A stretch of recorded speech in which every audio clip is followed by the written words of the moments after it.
Hi, my name is Riley Allen. This is my review of Season 1, Episode 8 of Stranger Things titled Chapter 8, The Upside Down. This is the season finale. So we start off with Joyce getting interrogated. Joyce and Hopper getting interrogated in completely different ways. Joyce is getting the good cop method. Hopper is not getting the good cop method. I'm guessing because, this isn't his first break-in. So, they're kind of pissed.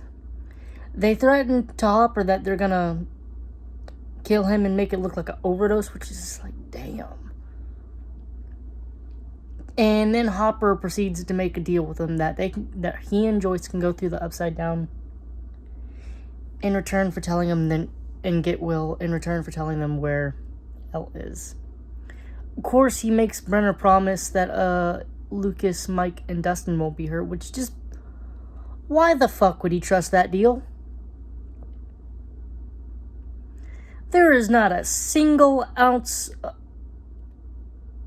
of me that would ever believe a word that Brenner says. I just, what? And also, he is not...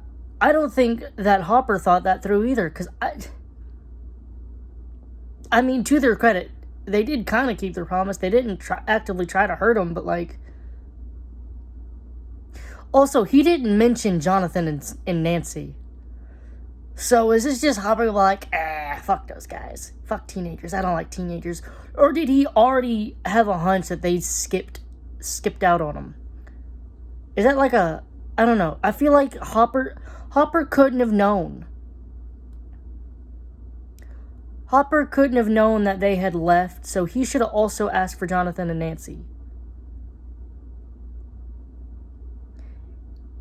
Anyway, so they're going through, and Brenner doesn't believe that they're going to succeed, so he thinks he's killing two birds with one stone.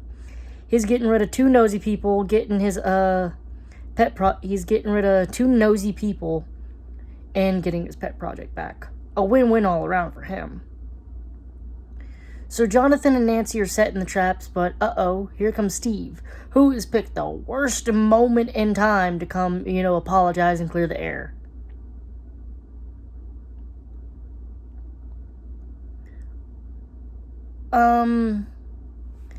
So he notices, the cuts on Jonathan and Nancy's hands and the traps, and he gets kind of spooked.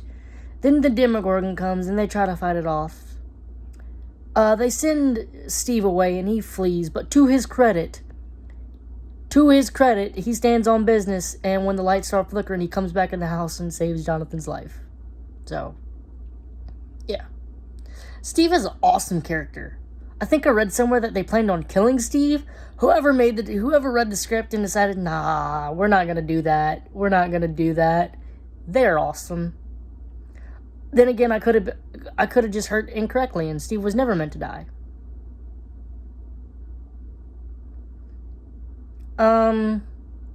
Anyway.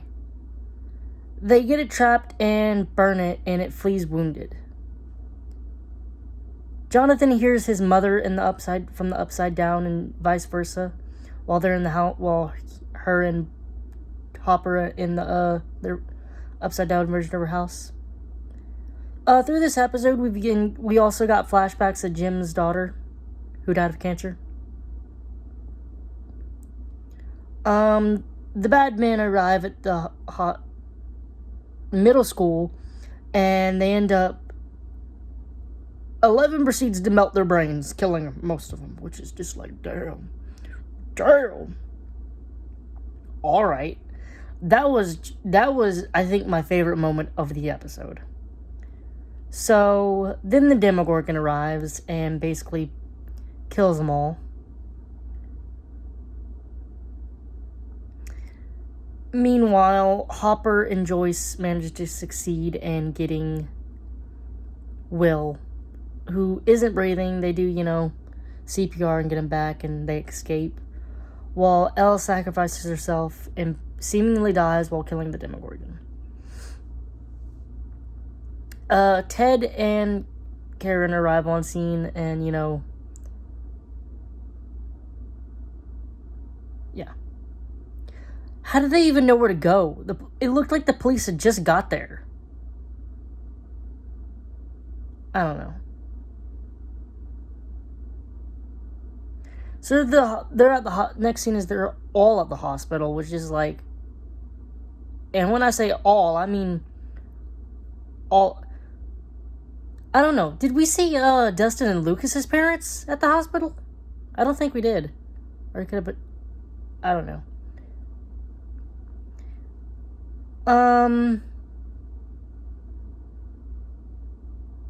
So Will wakes up and they start all talk. The kids start telling him about everything. Meanwhile, Hopper gets into a shady ass car. Is this like from the lab people, government people? Why is he getting in the vehicle? I don't know.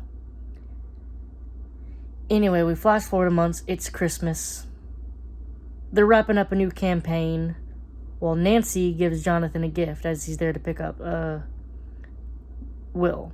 It's a camera. It's actually from Steve. And damn. Honestly, I get that, Steve kind of feels bad about, being a dick.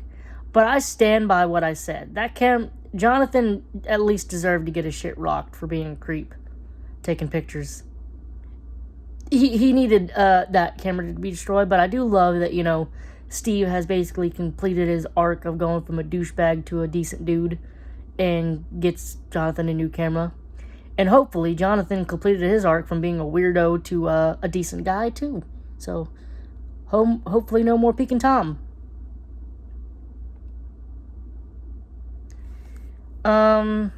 Anyway. Will ends up coughing up this slug thing, which, basically as in the bathroom as it shifts to the upside down bathroom, which is weird and sketchy as hell. So we're going to see more of that in season 2, I guess. Yeah. I loved the conversations between Mike and Elle, where he's basically trying to plot the good old planning to continue the good old hide the cat under the bed type trick. And he's trying to, tell Elle his feelings, but, not really succeeding.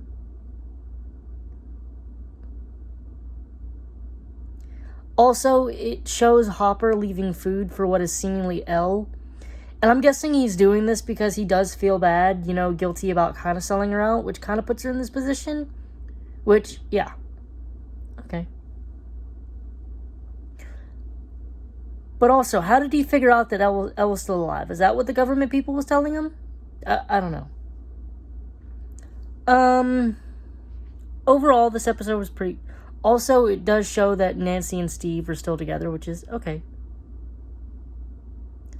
Overall, I'm going to give this episode a 8 out of 10. As far as season finales goes, it was pretty good. It wrapped up this storyline for this season pretty well, while still leaving us enough of a hook for season 2. 8 out of 10. Thanks for watching the video. Leave a like, comment, subscribe if you want, and I'll see you in the next video.